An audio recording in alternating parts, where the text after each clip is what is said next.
Hello everyone, and thank you for coming back to yet another episode of The Glowing Paradigm. I am your host, Peter, aka LPD8 Dubuque, and this week is going to be a very fun week for me because I'm finally releasing my next chipset for my chip analysis archive review.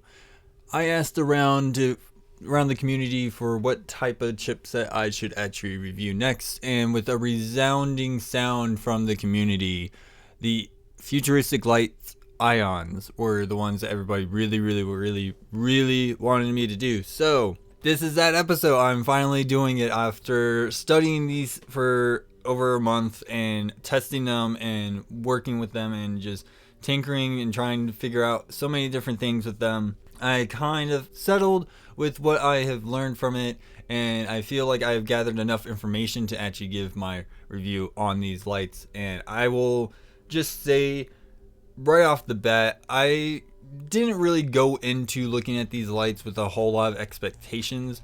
The main reason is this was technically the first time I've ever bought a futuristic lights product. So if I'm buying somebody's product I've never bought before, my expectations are going to be down to zero. And the only reason why I do that is just because I don't want to go into looking at something with like a predisposed opinion on a product, or whether even if it's like extension to a company like image or anything like that. Now I have zero expectations when it comes to new products, and it's just because why should I have some level of expectation when I literally just never really looked into the products in the first place? So with that being said, I was actually kind of taken aback when I looked into these lights, and what these lights offer is very well deserved to be synonymous in the community, and why these are so highly recommended by the community. So let's just go right into this. I know I got a lot of stuff to cover. This is going to be a rather long episode because of how much stuff I actually have to get into and talk about when it comes to the ions and all that stuff, just because I also have to explain how I did some of my testing so you guys can understand. If you want to test this stuff yourself, you can, and you can see how my methods are in terms of testing these lights and things like that. I will say this right now, no, I did not try to test the battery life. I actually had a wonderful conversation with the CEO of Futuristic Lights about his products, specifically on the ions, just because those were the lights I was doing my review and study on. He actually gave me a whole lot of information that a lot of people probably don't really know about, and I want to explain that to you guys, so you guys actually have a very strong understanding about these lights. And actually, if you've never played with these before and you're listening to this review and you want to buy them, this review is going to help you understand certain features and certain things that you might not actually take into consideration. Okay, so first things first, let's just go ahead and bust out these lights and talk about the overview about what these lights are capable of, right? So the custom features, you have 8 set modes. Now, what I mean by 8 set modes is that you have 8 modes that are set on their flashing patterns. They're pretty much, as people refer to as mode locked. Okay, so just want to let you guys know that right now that when I say set modes, that's when it's a mode locked type light. All right, it also comes with 8 color slots that you can use. You also have the true brightness control, which I will certainly tell you that I thought tint control and true brightness control were basically the same thing. They kind of are, however, it's the method that they go about that's different, and I will get into that in a little bit because I thought they were exactly the same, but it was explained to me how they are different. So you also have the 3-tiered true brightness control. You have the E-lock. You have 38 colors to choose from. If you actually do the math by taking 1 away from 38, which is 37, and then times that by 3 and then add the 1 to it after that, you get 112 when you add the true brightness control into the color selection. So technically you have 112 to choose from, but in retrospect you actually just have like 38. But the true brightness control with the variation of brightnesses kind of adds that level of just color variation, so you kind of technically have 112. Just want to kind of point that out there. Of course, you have the E-lock, and you also have the master reset. That's just kind of a standard thing. But here are the things that really kind of push the Ion into a different frontier, basically. One, you have the randomizer. Then you also have chip-to-chip communication. You also have the demo loop and the demo view, which the demo loop is something I was actually kind of taken aback by, because I didn't realize that was actually a thing. And I know certain light products in the past had a demo loop, but they didn't have it where it is on these, if that makes any sense. And of course, demo view. Now, I will certainly tell you, my personal favorite thing about the features that the Ions have is the demo view. The demo view is probably one of my personal favorite things to ever exist on a light, and I really hope that more companies pick up on this, because especially when it comes to programmers, because it is probably the one thing that I felt like was really needed for the community. But I'm kind of digressing here, so let me get right back into the things. Okay, so I'm not gonna go into the whole basic operations of how to use these lights. Like I'm going to go on the predication that my audience is smart enough to look at the lights and kind of figure out its basic functions. I don't really think I need to repeat myself on basic functions on each light after I just did my first one with the chroma controls. So I think I can go and just skip that part. I feel like that's kind of common knowledge now. What I do want to focus on in terms of the programming are the specific features that the Ions have that people need to understand. So the first one I want to talk about is the randomizer. Now, the people who don't know what the randomizer is this lovely little feature that allows you to pretty much randomly select a bunch of colors in terms of their placement in the color selection. Not only that, where blanks are placed, and also your true brightness control settings are also being manipulated in this setup. So, with that being said, some people might see, oh, okay, it just randomly generates things. It does. However, it was been explained to me that it uses a certain algorithm, so the odds of you getting a repeat color setup combination through the randomizer is so astronomically minimal that you would literally have to go through almost every other flashing pattern configuration of color selections with the randomizer in order to get there. So, the odds of you actually making a repeat of that is very slim. And I'm okay with that, because that's, I can see where a lot of Glovers might find that a little bit of a turnoff if it actually can do that very frequently, if it just makes a very similar color set over and over again. So using this set algorithm to actually kind of avoid that is something that I find very important, and it's very huge, especially when it comes to the gloving community. Okay, so you choose whatever mode. So you got 1 through 8. So let's just say you wanted to randomize mode number 3. So you go ahead and you do that. All right, you go to mode 3. You have the light on. You hold it until it turns off, and you keep holding on to it until you see the white light click on, and then you're gonna let go, and it's going to pretty much kind of sit in this state where it's kind of blinking, and then you're just gonna click, and it's going to generate something. Once it generates, you're just gonna move it around to kind of see what the flashing pattern looks like. If it's something that you don't like, you're just gonna keep clicking to which one you want, and once you find something that you like for that from the randomizer, then you just hold it until the white flashes again. Boom, there you go. Very simple. One of the major things I actually like about the randomizer, especially if we consider this to be a newcomer style glove set, you know what I mean? The randomizer kind of cuts out the whole idea that, which could be very daunting to a lot of new glovers. I can certainly say when I've talked about my programming stuff to a lot of newcomers, they were a little kind of taken aback and a little daunted by the amount of work that actually went into it.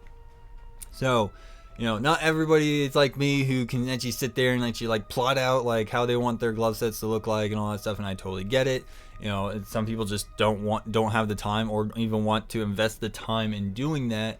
So the randomizer is the best feature to kind of cut that part out, where you just let the chip do it for you, and that's awesome. Okay, so you have the randomizer. Now we're also going to talk about chip-to-chip communication. Now, I will certainly tell you that a lot of people said that this is a very simple thing. Yes, chip-to-chip communication is an extremely simple thing. I've actually used this technology very similarly in the military, so I know how it works very well. And it's very simple for me to understand. I know some people don't really understand it a whole lot, but I will try to explain it to you the best that I can. That way you guys can understand what chip-to-chip communication is capable of doing. Okay, so when it comes to chip-to-chip communication, the first thing that I thought was not written in the pamphlet, but it is. So Zohar, if you're listening to this episode, it is in your pamphlets. Do not worry. I made the mistake and didn't read all the way through, so that was my bad. You're allowed to throw a book at me if you want to. I'm totally okay with it. So just wanted to put that out there. So here's the thing about chip-to-chip communication. Okay, first things first. When it comes to the chip receiving information, it takes a lot of energy. So there is a timer on the chip-to-chip communication feature.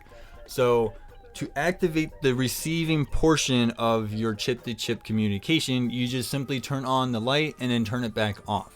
You have a 2-minute window to transfer whatever information from one light into that light, okay? Because it takes so much energy just so it can actually receive and process the data coming from the other lights that it can drain your batteries really, really fast. Therefore, they put a timer on it to conserve the energy, okay?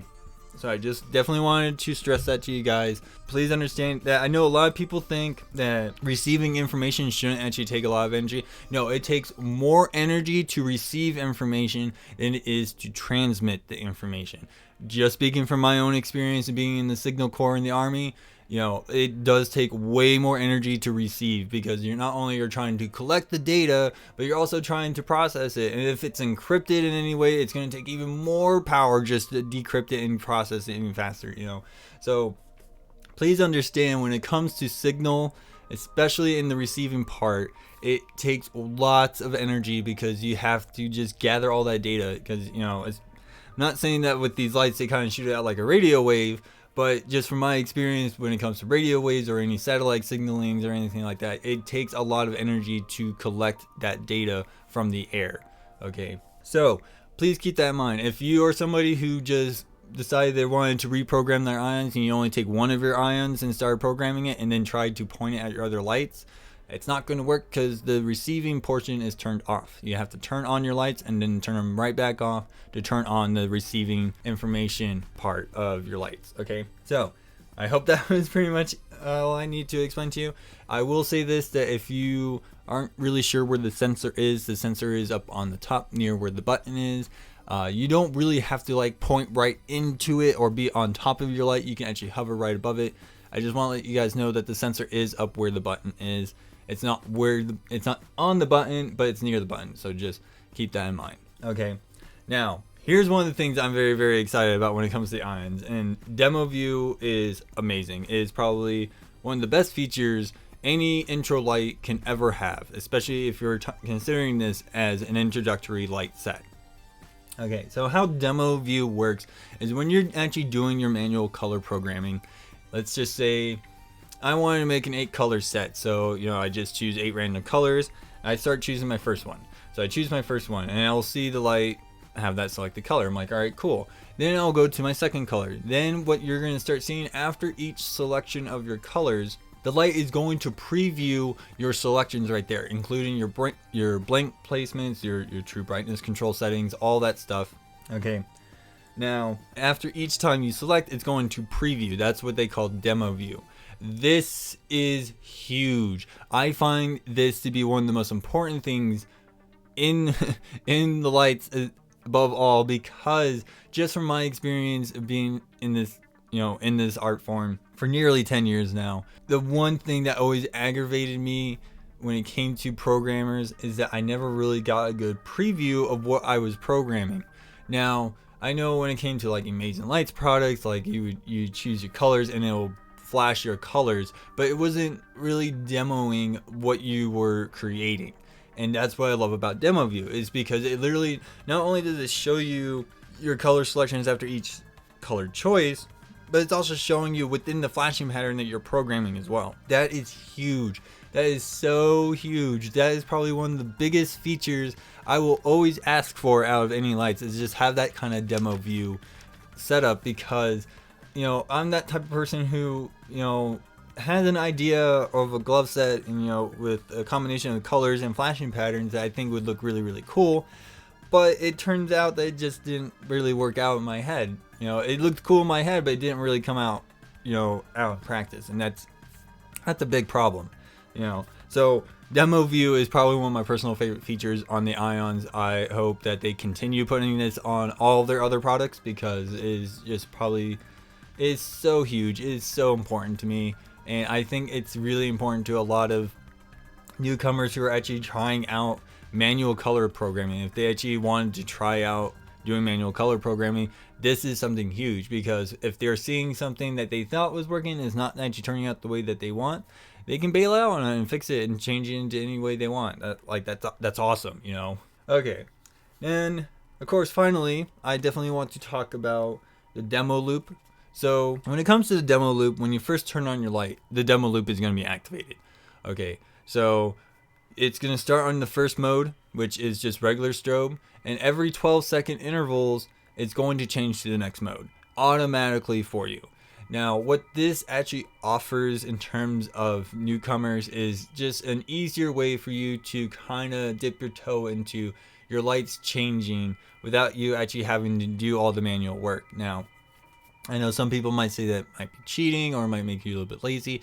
I don't think so. The way I look at it when it comes to demo loop is, depending on how you actually turn on your lights, if you try to turn them on all at the same time, yeah, it's cool, because then all your lights are going to just change at the same time. And I can certainly tell you that through my practicing of actually getting all the lights to lay flat and then putting a flat surface on top of them all and clicking them all at the same time, just to see how consistent they can actually stay with each other, they actually stay rather consistent with each other. Now, you'll have things, you know, the natural things coming out of sync will happen. I will certainly tell you from my experience with the Ions, I didn't really see that starting to happen until after the second time it looped around all 8 loops. You know, that's how it was. And so the consistency of this demo loop when it comes to when you turn on all your lights at the same time was really, really huge. And I was very impressed by that. Okay. And the main reason is because when a lot of the earlier chipsets, especially when it came to like bulb sets, like the best example I can think of off the top of my head right now is the Liquid Emotions Drops 2s. Their 8th mode was a loop mode. It was just a demo loop. It just went through the loops I think it was like every 8 seconds or so. But the synchronization between all the lights was so heavily bad. Like I can tell you from my own experience, I actually managed to turn all of them on at the same time, and they all changed at the same time once, and then all of a sudden they just got out of sync like super fast. It was pretty crazy. So seeing that the Ions can actually stay rather consistent with each other and change consistently at the same time with each other, that's huge. Okay, all right. I think I kind of cover all the big special features on that, except I do want to kind of explain the true brightness control. Okay, so everybody knows that Amazing Lights came out with this idea and they called it tint control. Okay, and then Futuristic Lights has true brightness control. Some people might say, okay, there's no difference. There is actually a huge difference. So when it comes to actually programming how the light pattern is going to look, if you look at tint control on an Amazing product and you go to the low setting, you notice that there's this dotting effect happening. What's actually happening is they're actually changing the size of the strobe of the light. Now I know that's going to be kind of a little confusing, but kind of follow along here. So when you go into low setting, you see that dotting effect. It's actually how they program the light to actually function. Okay, so when you have it on a low tint on an Amazing Lights product and you get that little dotting effect, it's actually just how the light just quickly spurts the light itself. Okay, and then when you go up higher, it kind of stretches them out and it makes it a little bit more solid. When it comes to true brightness control though, it actually modifies the luminosity of the light itself, so you don't actually get that whole dotting effect like you do with tint control. So that's something I didn't know, and when it was explained to me by Zohar, again, thank you so much for giving me the proper information. I wanted to be as accurate as possible. You know, he explained to me that's how it's different. Okay, so if you're sitting there thinking that they're the same thing, they're not the same thing. I stand corrected, and I'm happy that somebody corrected me on that, because I really did not want to sit here and say that they're the same thing when they really aren't. Okay, especially when it's been explained to me. So that being said, got that out of the way, we can actually move into just the quick engineering features, just so you guys know like some of the physical stuff in there that I know a lot of people don't really pay much attention to. However, I find it extremely important to pay attention to this stuff, so I'm just gonna breeze right through it real quick.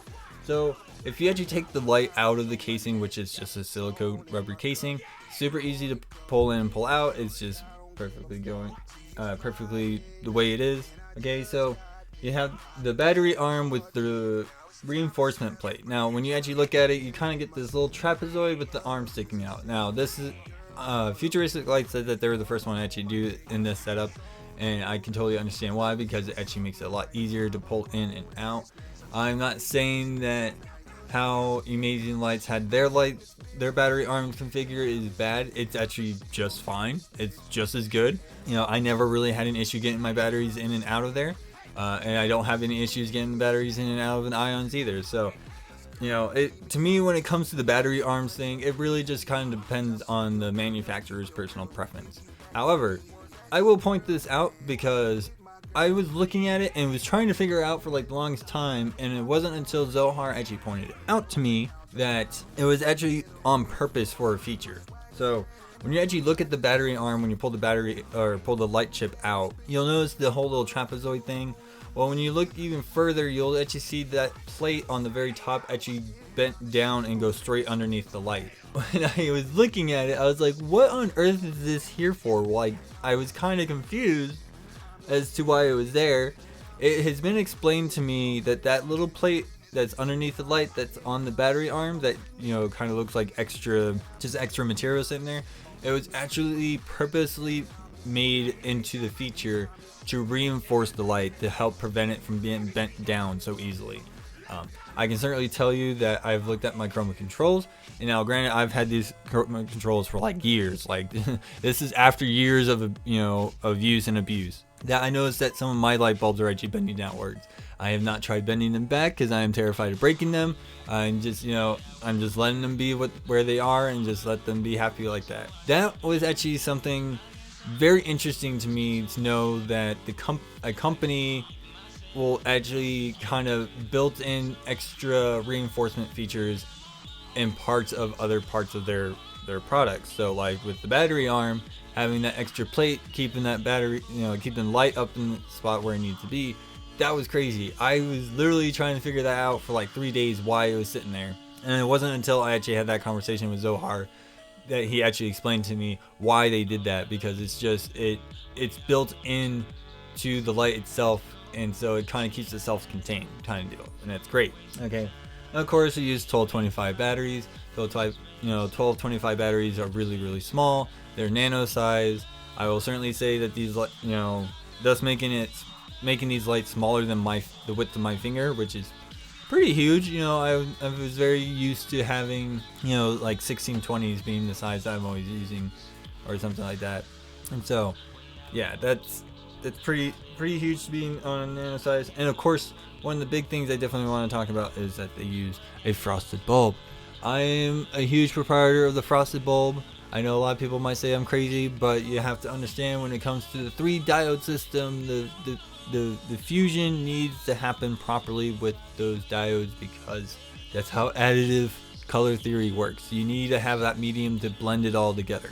Okay, some people like clear bulbs. That's totally fine. I am a frosted bulb person myself. I never understood why we really moved away from it, except for that, clear bulbs make it even brighter type deal. So I'm sure there is a way to still have the same brightness as a clear bulb on a frosted bulb. I haven't figured it out yet, but we're probably going to get there. So that's all the basic stuff. Alright, so here are the points of quality that I want to get into. Now, if you guys actually remember from my previous archive review, we have things like color, flashing patterns, color blending, and that also kind of counts into true brightness control. Of course, we also have brightness. You have battery life and mobility, ease of use, accuracy, size, things of that nature. Those are my points of quality that I always look at. Okay, so first one is color. All right, here's the thing about the ions.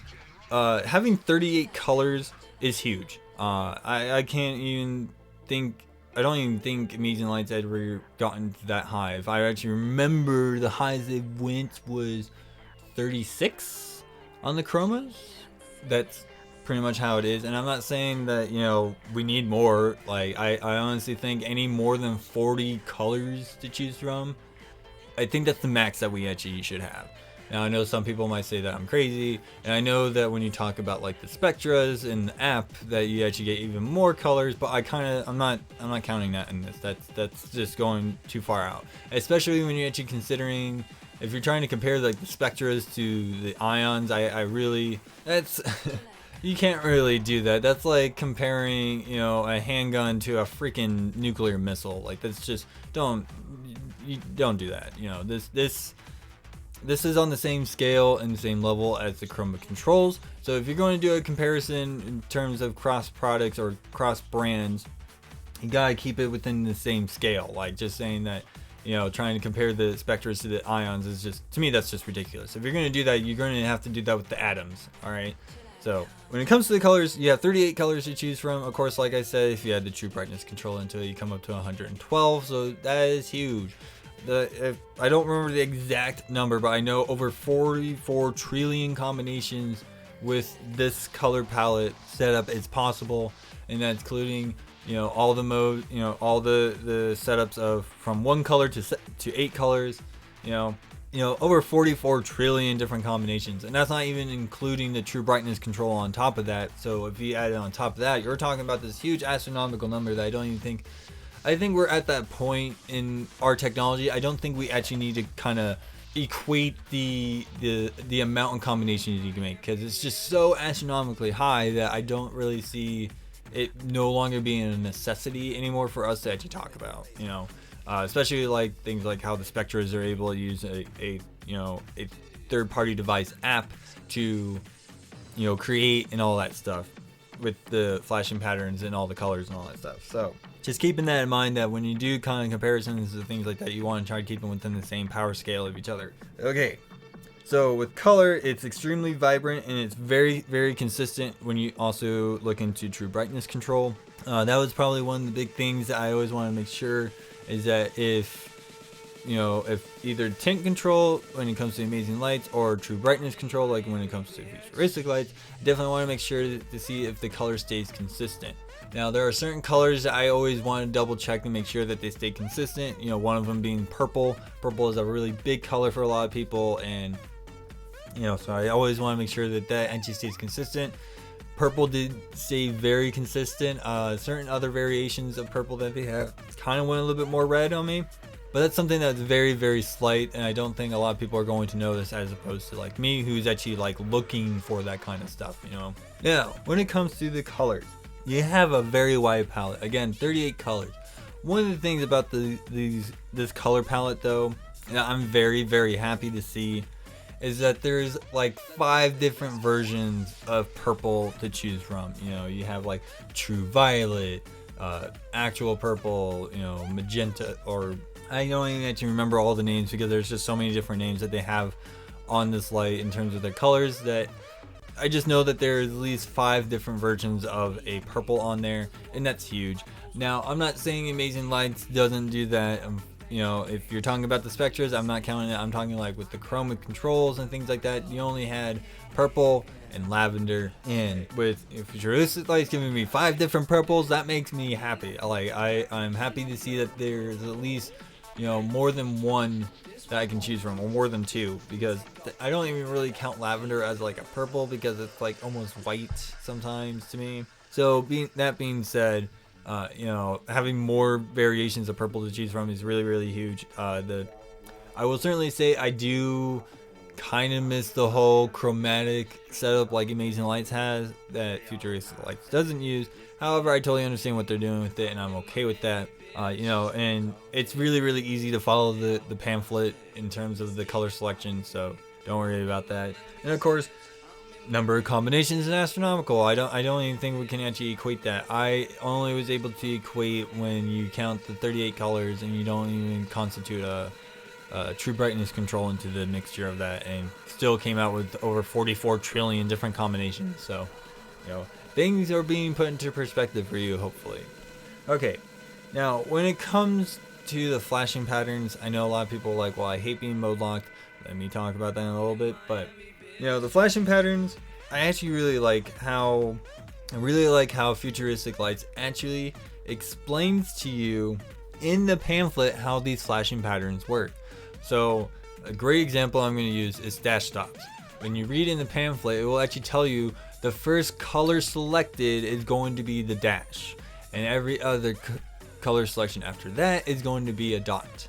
Okay, I wish every company did this with their products. Okay, the main reason is because I want to know how my color selection affects the flashing pattern. Okay, and it's really hard sometimes to actually figure out how it actually operates that way.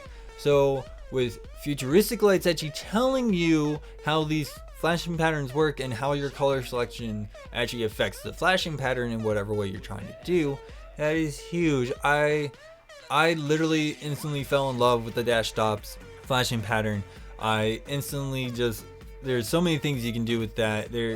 Oh my gosh, there's just so much you can do with it. I freaking love it. It is awesome. It's probably one of my favorite flashing patterns now. It's just tops for me right now. I don't know how to explain it. It's just a fantastic flashing pattern, especially how they have it set up on this chip. It is fantastic. Okay, so that's the thing though, is that all these flashing patterns on the ions are fantastic. You have your 4 classical ones, the regular strobe, the DOP, strobe, hyper strobe. Those are your 4 classical ones. Then you also have sandbox, which some people might consider that as like chroma, which I don't necessarily count that as chroma. It's similar, but how they have it configured in terms of the flashing pattern is very, very, very, very, very different. Not only that, with how you have 8 instead of 7, you can actually pull off more interesting strobe patterns with the sandbox feature on the ions as opposed to like the chroma. Now I'm not saying that the chroma can't do it. It's just how they have their configurations of the programming of those flashing patterns are. Okay, I personally think that the sandbox is probably better than the chroma, but that's just me. That's a personal opinion of mine. If you disagree with me, that's totally fine. I will gladly accept your disagreement. That's kind of one of the reasons why I've been doing this show. So, we allow this to have this conversation. Okay. Now, of course, when it comes to these flashing patterns, you're able to replicate or even emulate certain old flashing patterns. I did a couple of classic testings that I always like doing, like the bit fourth mode. It's okay on Strobe. I would actually recommend doing it on the burst mode, just because it gets a little bit better, especially if you add a little bit more blanks. I actually was able to pull it off. So a good way, if you're going to use the burst mode, is I would go color, blank, color, and then fill the rest with blanks. You pretty much get the same kind of effect. It's almost there. It's kind of like the Strobe, but I felt like with Strobe there was too much of a spacing between the 2 colors that it really didn't give me that full effect that I like, or what I'm used to. But that's totally fine. Not going to get into a huge amount of that. Okay, now we have color blending, and this also counts in true brightness control. When it comes to color blending, I will certainly tell you this right now. There's one flashing pattern that I test when it comes to color blending, and that is the standard strobe. The main reason is because that is basically that is the standard of our lights. That is the standard strobe. That is the standard flashing pattern. That is the standard configuration of our lights. Okay. With that being said, I use standard strobe as the way to test the color blending. Now, what I mean by color blending is when you select a set amount of colors and you stick, you put it on idle and it blends all the colors together. Okay. I was completely impressed by the amount of how well it was able to blend all the colors together. One of the things I would certainly say when it came to my testing, when you add more colors, I was really concerned about seeing what I like to call the strobe stutter effect. Is when, especially when you look at like older lights, you kind of like, it doesn't really blend. You kind of just see it, strobe between the colors, and it kind of gets that little glitchy effect. It's kind of hard to explain, but that's kind of the idea. When it came to the ions though, I was completely taken aback, because when you have it sitting, it blended it perfectly. Like it was almost a perfect blend. Like when I did green, white, blue put together, it actually came out with this really light cyan, and I didn't really see that whole little stuttering effect. Now I will certainly say you'll start getting that once you start changing the true brightness control settings, and that's just because you're not doing a flat same level of brightness across. Now if you're trying to test the color blending, you gotta keep it all the same consistency of brightness, because that's where it is. You know, I've learned just from when you add different brightnesses and stuff, that's when you start getting that little stuttering effect. So when you're actually testing, you want to make sure that you're doing all at the same ones. And I've done it all at high, done it all at medium, and done it all low. And it stayed very, very consistent through all the way through. I was very impressed by this. Okay, so definitely want to let you guys know about that. Now, when it comes to certain flashing patterns, you know, like, again, I will always refer to hyperstrobe, just because hyperstrobe actually just takes a lot of brightness to actually work the way it needs to. You know, I didn't see a whole lot of issues when it came to like the lower tints on hyperstrobe, especially just because considering that it, you know, true brightness control instead of tint control, you know, it really made it a little bit more consistent to me. I'm not saying that you know, tint control is worse. It's just from how manufacturers go about it, I feel like true brightness control is the better way. Again, that's my personal opinion. So definitely keep that in mind when it comes to actually testing your color blending and true brightness control settings and stuff like that. That when it comes to standard testing, you want to just use the standard strobe. It's the first mode, just use that one. That is basically anything you're going to use to base anything off of when it comes to the gloving art form. In terms of flashing patterns, is you always use the standard strobe. Alright, very simple. Brightness is exceptionally bright. It's very consistent about 85% of the time. I noticed that once it actually really started getting low on battery life, it finally started showing some consistency issues, but that is totally fine. If 85% of the time of the battery life that you're using stays very consistent like that, that's totally fine. I will certainly tell you from my chroma controls review that it only lasts about 75% of the time before the consistency really started to dramatically drop. When the consistency started to drop on the ions, it did not drop as dramatically. I will point that out right now. It still did its best to retain as much as it can. Now, I definitely want to express to you guys that when you go to low battery life, about 20% battery life, you're not going to be able to use chip-to-chip communication. It's just because it uses so much energy, once again, that if you do that, it's just going to drain your batteries right out at that point. So thus for it will just ruin everything. So just wanted to stress that to you guys.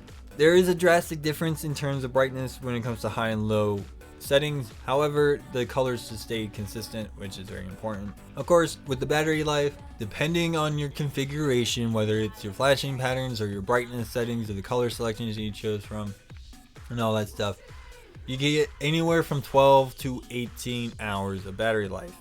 Okay, the chroma controls, I was able to get consistently 14 hours, which is just as fine. 12 to 18 is just as fine. I know I don't see anyone ever having to glove nonstop for that amount of time, but if there is a universe or some alternate reality where that tends to happen, then there you go. I will certainly say that if you turn off the lights as much as you possibly can when you're in between shows and stuff, that's going to prolong your battery life. Of course, the E-lock feature is also going to prolong your battery life with, you know, not letting your lights turn on while they're sitting in your bag or somebody bumping into you or whatever the case may be. Alright, here's the thing though when it comes to immobility. I was completely stunned by this. And the reason is because I didn't really think, oh, all rubber casings, that should keep it in place. I was actually kind of hesitant on the all silicone casing, mostly just because, you know, I can sit there and put my fingers together with the light in between my fingers and kind of rub around and kind of feel it move around a little bit because it's a rubber casing, you know, it's not a rigid system. However, when I put the lights on and kind of did my stress testing of immobility, now just to let you guys know, my stress testing of immobility is I put the lights on with my cube diffusers on. It's just because I want to see with the added weight how well they can actually stay. I was shocked of how well they stayed in place. Not only that, but with the size of the ions being the way they are compared to like the original chroma controls, they don't have that much weight to them. I was actually shocked of how much more lightweight they are, compared to like the original chroma controls. They don't have that much weight to them. I was actually shocked of how much more lightweight they are compared to like the original chroma controls. They don't have that much weight to them. I was actually shocked of how much more lightweight they are compared to like the original chroma controls. They don't have that much weight to them. I was actually shocked of how just by the battery size. Okay, now I know people are gonna be like, well, yeah, it's because the battery has so much weight to it, and I definitely understand that. However, with that even being said, like, I've had some other Amazing Lights products that didn't really move around as much as like the Chroma controls did. Like my Oracles didn't move around that much when I was using Cube diffusers, but with the ions though, especially with this casing, now I know that the atoms also kind of have the same feature, kind of same setup as well. So don't don't worry about that part. But I literally stress tested this thing. Like I literally went stand in my living room and was literally like flinging my arm as hard as I can. Like I almost strained one of my muscles doing this because I wanted to see how much it could take before it actually flew off or a light moved from its position. I will certainly tell you, once I actually kind of strained a little bit of my muscle doing that, that's when I actually noticed that the light started moving. So immobility is huge. I was completely shocked to see how well it was able to stay in place. I realized that the silicone casings are actually a really great idea, and it really actually helps mold themselves to your fingers, especially if you use tight gloves like I do. One of the major things though is that I really didn't like when I was holding my Chroma controls and my ions in my hand, kind of like doing a side-by-side weight comparison. I didn't really feel much doing that way, but doing the side-by-side comparison and moving my hands around with the lights in them and stuff, yeah, you can definitely feel it. Like it was a drastic change. So actually just being really, really light in terms of its own weight really actually kind of lends to its immobility. I really didn't think weight was going to be so much of a huge factor to it, but I stand corrected. Weight is a major factor in terms of immobility. So keeping that in mind, if you are somehow having issues with your ions moving around, I would recommend lightly filing the tops of your fingernails just so there's a level of friction for it to grab onto. So keeping that in mind, here's probably one of the big things though when it comes to the ion is its ease of use. Okay, one thing I definitely want to point out when it came to the ions or any non-spectra hub style light, we have a limitation. We have a major limitation in terms of our interface. Okay, so talking about the interface here real quick. When I was talking to Zohar about programming and trying to make it easier and making it easier, he wanted to develop a light that was, as he put it, self-contained. So if you look at, like, again, the Spectras, they're not necessarily self-contained in terms of their programming. Like, yes, they do have the traditional programming setup, things like that, but they also have a third device to do programming as well. And that's what they did not want to have for the ions. So without having this third-party device thing to do some of the programming with, we are limited to one interface, and that is the light bulb itself. So they worked super hard to make this as easy as possible to operate, from the randomizer, from the chip-to-chip communication with the demo loop and the demo view. This light is probably, in my opinion, one of the easiest lights to use. Okay, it really is. It is extremely easy. And not only that, with the pamphlet literally breaking down how each flash pattern works and how each operation works and how all these different features that your light's able to do, it literally having it being explained to you in the pamphlet itself.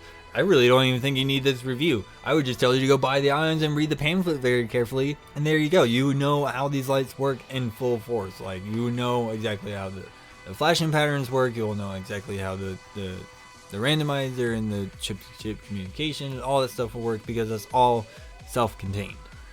Okay, so one of the big things though when it came to that limitation is that they didn't want to bog it down with so many features.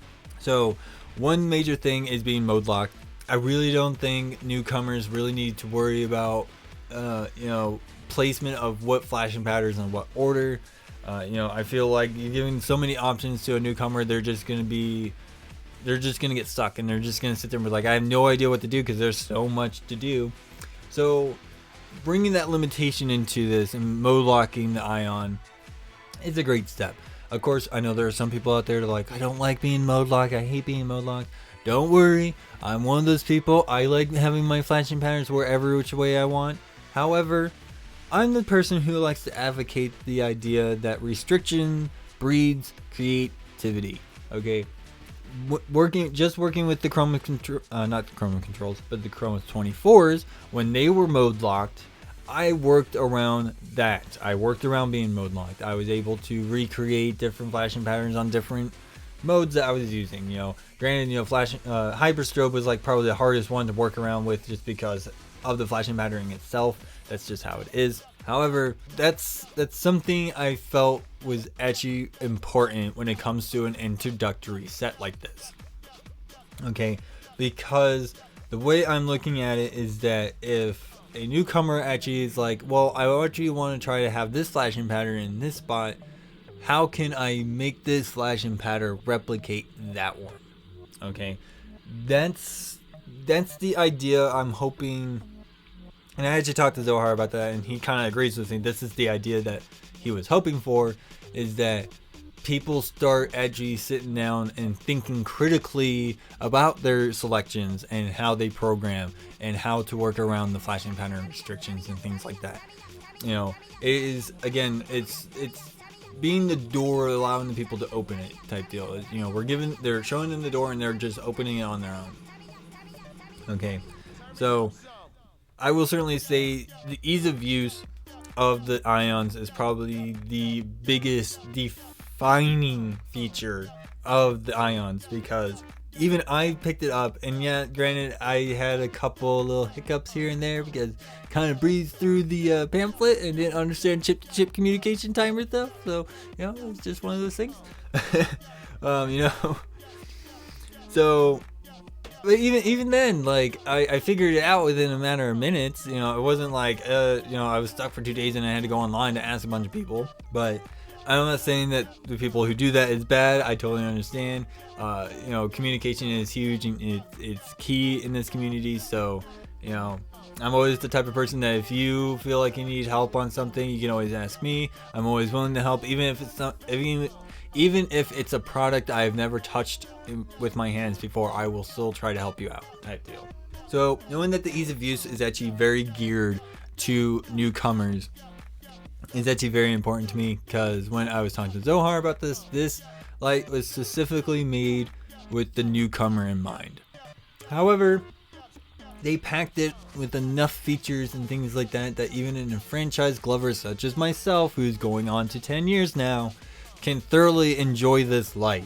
And I certainly would tell you, I enjoy these lights. I certainly think they're probably one of those most interesting lights that are on the market, especially for a newcomer. And when it comes to this review, that's what I kept in mind, is that this is for the newcomer, that this chip is for the newcomer. Okay, so accuracy. Color accuracy is great through all the flashing patterns. It stays extremely consistent and it stays extremely accurate through all the flashing patterns. Especially if you look at the true brightness control settings. Now, I can certainly say when it came to DOPS is just how DOPS is. When it comes to low true brightness control settings, that's just how it is. But I did not have any issue actually seeing my low selected colors, as opposed to like when at least with the chroma controls. I can't really say that about all of the amazing products, but I can certainly say from the old iteration of the chroma controls, that was a major thing.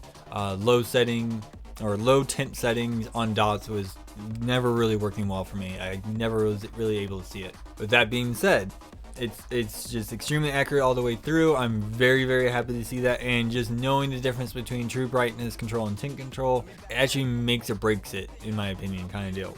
And it really makes it in this case. So, size, of course, there are nano size chips. They use 1225 batteries. It's it makes it very easy not to catch on them.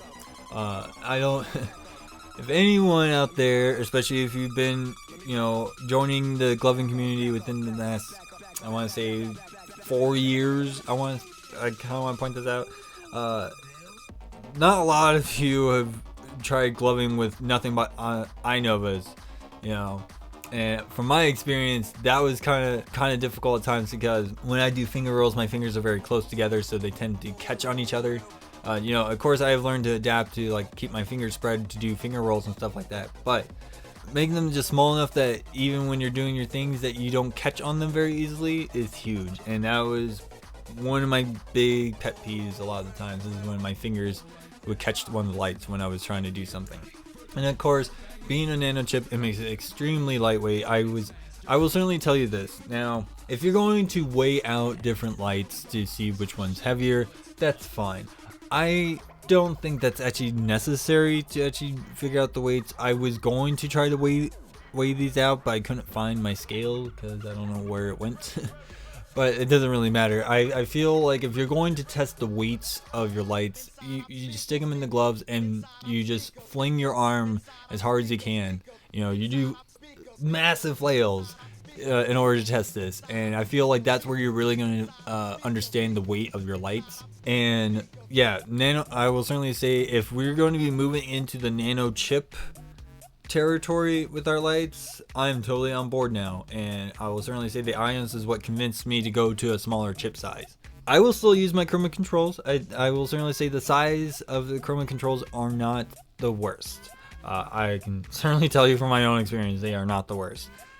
I've played with bigger lights on my fingers before, so you know, I really think nano chips is pretty much where we should be heading to. It's just they make it so much easier. Okay, but yeah. So with all those points put out, what is my overall score of the ions? I will certainly tell you, if I have to put a light on the pedestal as the one quintessential light to get anyone started in this art form, it would be the ions. It is a wonderful introductory set into the gloving world, and you know, it gives you everything you need to make it very, very simple. You know, you got 8 different flashing patterns you can choose from, and you don't even have to choose colors or anything. You know, the chip does it for you, and it makes it so much easier for the programming. Like, I can certainly tell you, for being somebody who used the chroma controls for as long as I have, I've grown accustomed to the programming setup. I've grown accustomed of having to grab multiple lights and having to hold them together and program them, each of them, that way to make it easier on me and, you know, save time. I don't think that we need to do that anymore when it comes to either chip-to-chip communication or even the Bluetooth communication that Amazing Lights is using with the hub, even though they are also using chip-to-chip communication. But that's beside the point.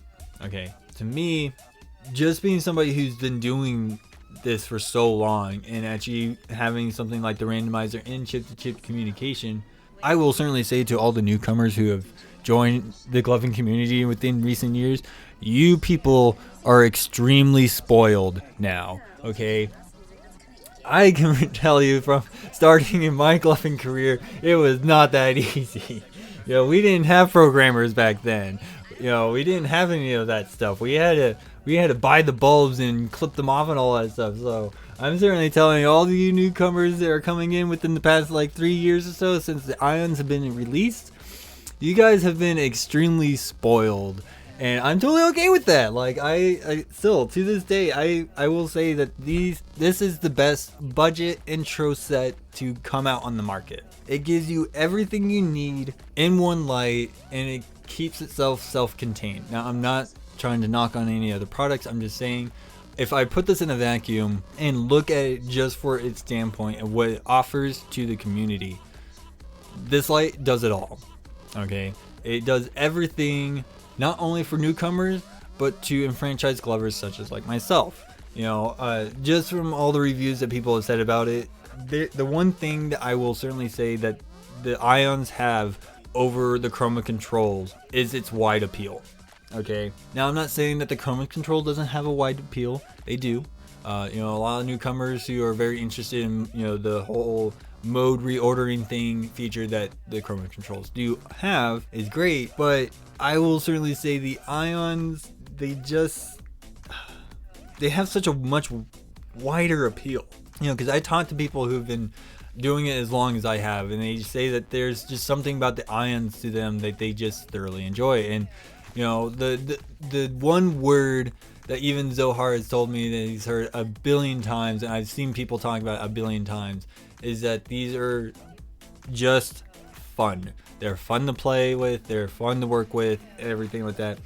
And if I actually had to give one word to the Ion to epitomize what they are, is that they are fun.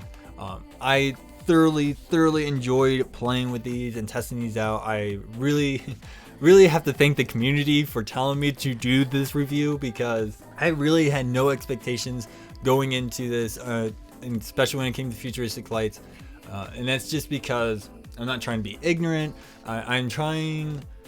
My approach to that is to try to stay as unbiased as possible, because this isn't about the companies. This isn't about, their what kind of products and stuff like that, and critiquing and talking about like, oh, their manufacturing methods is flawed and blah blah blah blah blah. No, this is just me talking about the lights and what the company puts out and what the company actually takes in consideration and what they find important.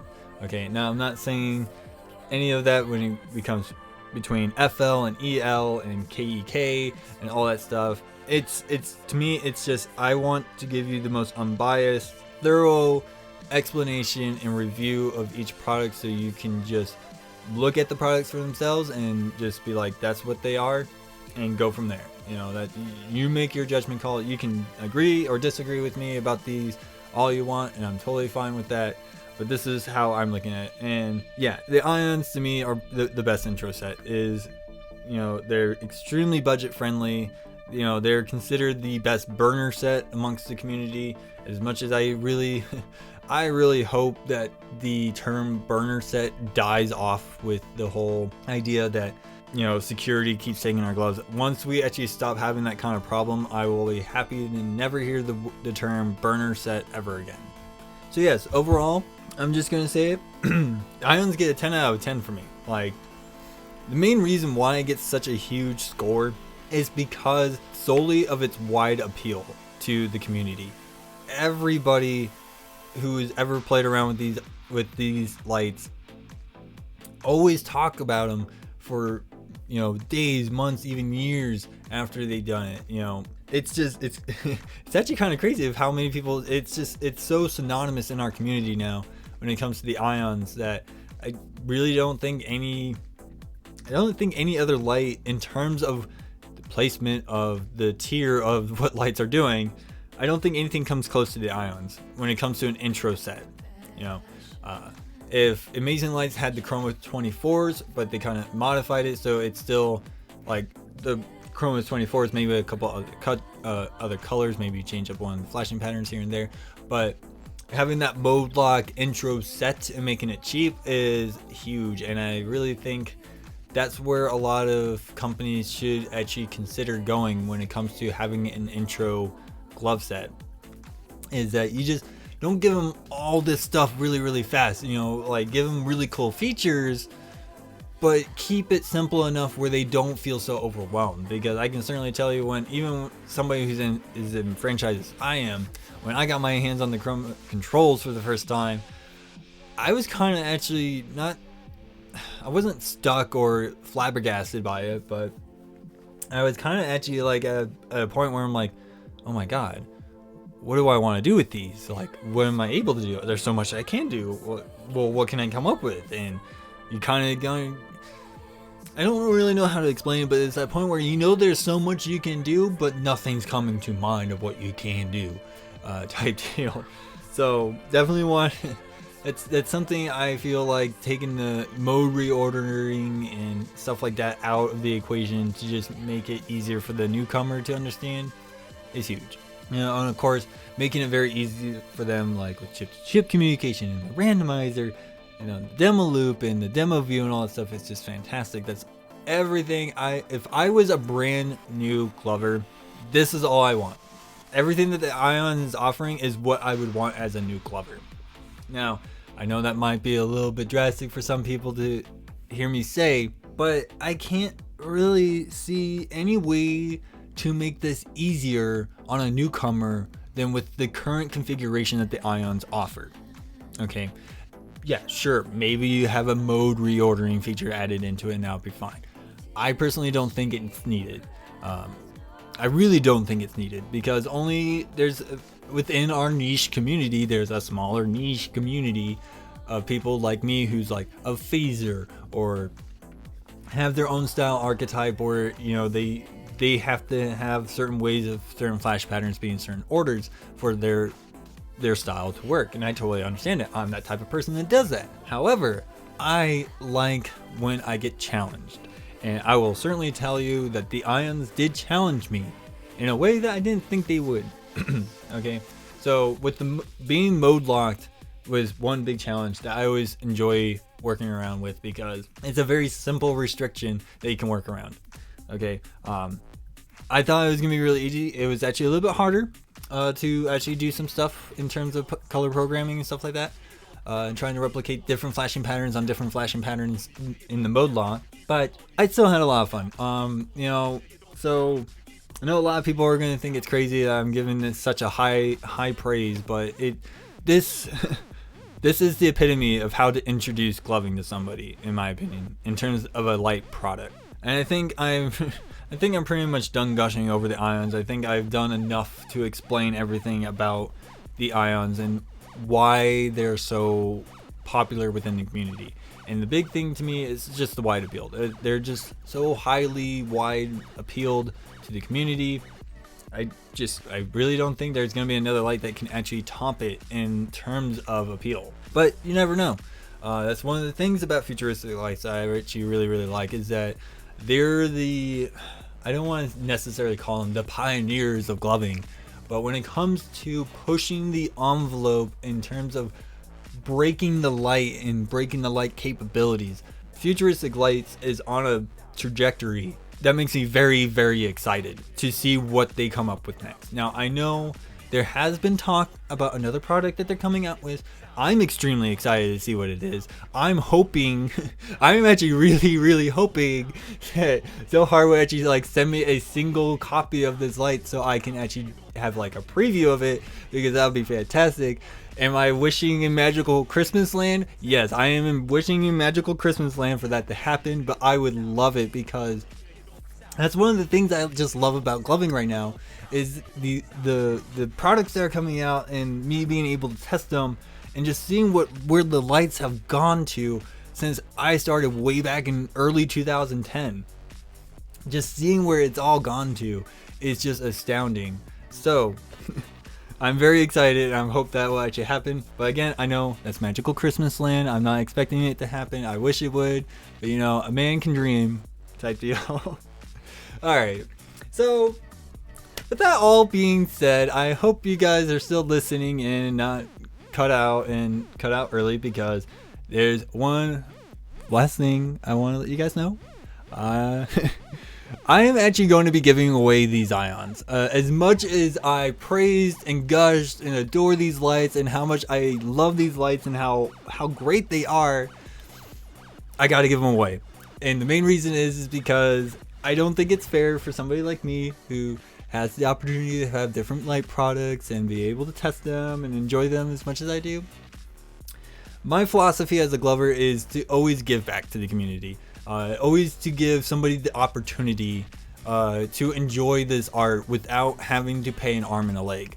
When I've introduced people to gloving, I always gave them my old pair of lights. Now, I can certainly tell you that there are two chipsets that I regret doing that to, and that's my bits and my oracles. Those are the two that I kind of regret doing that to, but at the same time, when I introduce somebody into it and they really want to get into it, I don't want them having to shove out a bunch of money just so they can get into it. I would rather just give them something I'm not using anymore and let them enjoy that. Okay, so I'm going to host a giveaway. It is very simple to get into this. Okay, so first thing you're going to need to do to enter this giveaway contest is to like the page, and then you need to like the original post on my page of this episode, so that way I know you guys are doing that. Okay, and then the third and final thing that I would want you guys to do is to tell me what my dog's name is. Now, I know I'm pretty sure a couple episodes I've said his name a couple of times. However, I will give you guys 3 clues, so you guys will know. It's very simple to figure out my dog's name once I give you these clues. So please keep in mind, that I know I don't want you guys having to scour through all my episodes, because I have 52 freaking episodes you're going to have to start scouring through. So I'm going to give you these 3 clues to help you. Okay, so clue number 1, my dog's name starts with a P, as in Peter, just like me. His name starts with a P as well. The second clue is his name comes from a Chris O'Donnell movie. And the third clue is a very famous quote from the movie. All for one and one for all. Okay, those are your 3 clues. His name starts with a P. It's from a Chris O'Donnell movie. And the phrase all for one and one for all is in the movie. Okay, I'm pretty sure you guys can figure it out from there. I don't see how you can mess this up with those 3 clues. Okay, especially the last clue. The last clue is the biggest dead giveaway of what his name's supposed to be. Okay, so once again, you want to like the page, like the original post, and then you can either message me or email me. Do not comment. For the love of God, do not comment the answer, but message me or email me the answer. That way I will know if you actually got it right or not. Now, I'm not entirely sure when exactly I'm going to close this off. I think I want to give myself a good 2 weeks to do so. I definitely want to make sure that I want to select a winner by I definitely want to select a winner by the 14th of December.